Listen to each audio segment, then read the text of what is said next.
Pengertian siklus pengeluaran. Siklus pengeluaran merupakan serangkaian aktivitas bisnis dan pemrosesan informasi terkait yang berulang dalam rangka pembelian dan pembayaran barang dan jasa kepada pemasok. Selanjutnya, sifat siklus pengeluaran.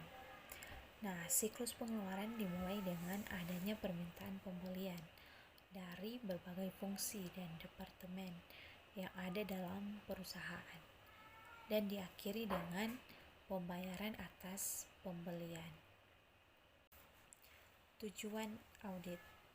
Nah, tujuan audit ditentukan berdasarkan kelima kategori asersi laporan keuangan yang dinyatakan manajemen. Yang pertama, asersi keberadaan atau kejadian. Yang kedua, asersi kelengkapan. Ketiga, asersi hak dan kewajiban. Keempat, asersi penilaian dan pengalokasian. Kelima, asersi pelaporan dan pengungkapan.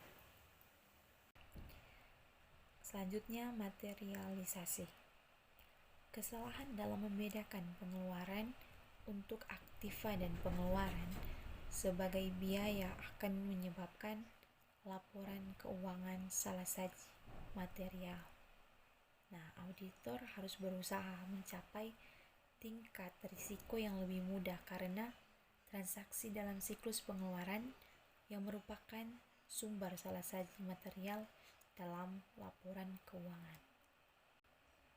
Nah, selanjutnya ada risiko bawaan. Faktor yang menyebabkan tingginya risiko bawaan siklus pengeluaran adalah yang pertama, volume transaksi yang selalu tinggi. Kedua, pembelanjaan dan pengeluaran tanpa otoritas yang dapat terjadi. Ketiga, pembelian aset yang tak perlu. Keempat, masalah akuntansi yang berkembang. Strategi audit. Yang pertama, pendekatan risiko pengendalian yang rendah. Kedua, kombinasi strategi risiko kontrol yang dipertimbangkan lebih rendah. Dan ketiga, primarily substantive approach. Selanjutnya di sini ada pemahaman tentang struktur pengendalian intern. Nah, auditor melakukan pemahaman terhadap struktur pengendalian intern yang diterapkan dalam siklus pengeluaran yang meliputi 5 komponen. Di antaranya, pertama, lingkungan pengendalian. Kedua, penaksiran risiko. Ketiga, informasi dan komunikasi atau sistem akuntansi.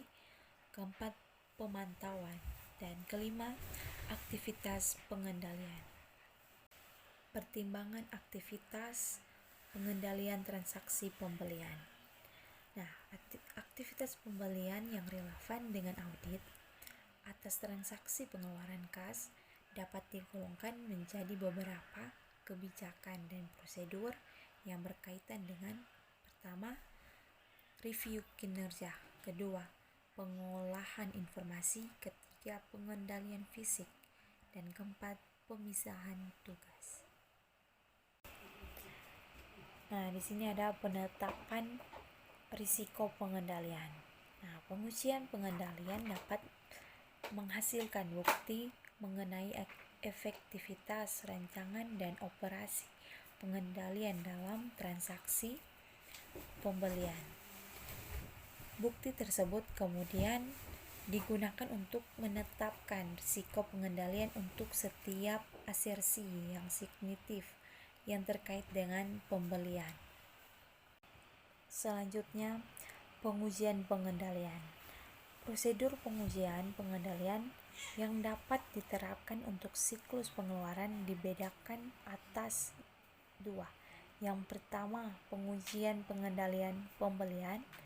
Kedua, pengujian pengendalian penerimaan. Di sini ada pertimbangan aktivitas pengendalian transaksi pengeluaran kas. Nah, pengendalian dapat dilakukan untuk prosedur ini. Pertama, untuk penggunaan cek bernomor urut. Kedua, penandatangan cek harus mengawasi. Ketiga, cek yang diserahkan harus berisi jumlah rupiah yang sesuai.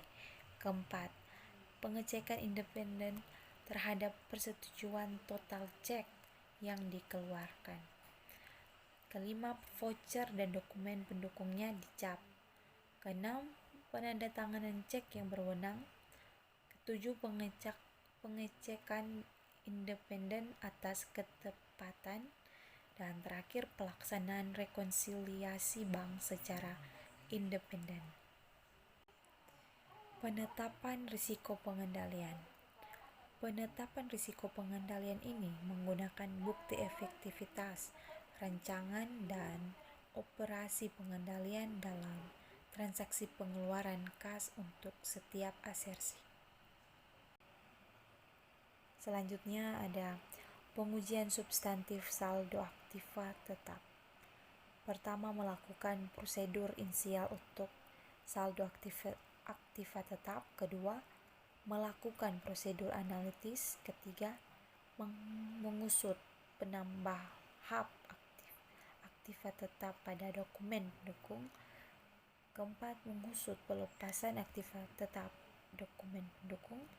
Kelima, menelaah jurnal beban perbaikan dan pemeliharaan.